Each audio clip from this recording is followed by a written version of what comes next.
Ilang percentage sa tingin mo ang tsansa na magiging effective yung product?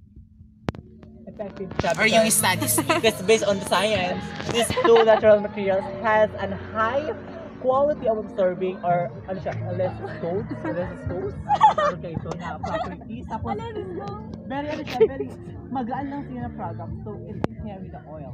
So aside from scientific explanation, for you, for yourself, in your own opinion, how sure you are para para maging effective nga yung ano talaga? So oil, pag nailip May isak lang siya sa powder mismo. sa powder. So, So, mairaro ba siya? Dahil siya ma-absorb siya. Tapos, pag Ma-evaporate? oo, may higop siya kang oil. How can you be so Tapos, sure? pag hinali mo na sa oil, ay sa powder, huwag ka na mahilig na powder.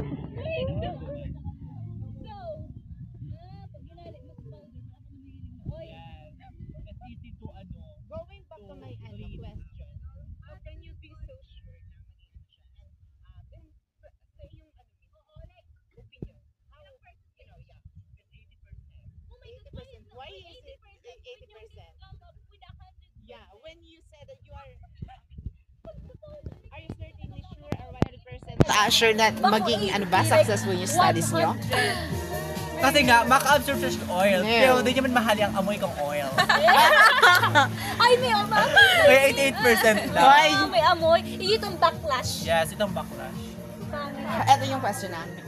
Are you 100% sure na magiging ganap or successful yung studies Yes. nyo? Oo. Then how can you say that the possibility is just 80% na magiging ano yun? If you answered No, because you're just talking about sure kami na matatap or makakapap ito or mabibuild mo ito na see? research.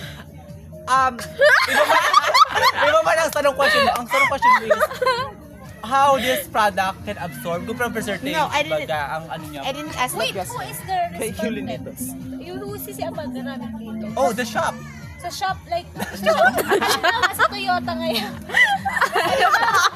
Halimbawa sa Oh. Toyota. Sa Toyota. Sila nga ang mga shop. Like for example, gagawin kita example. Kunyari ako, mekaniko. Trabaho ako, naglag ako ng oil, change oil. May naulan na change oil.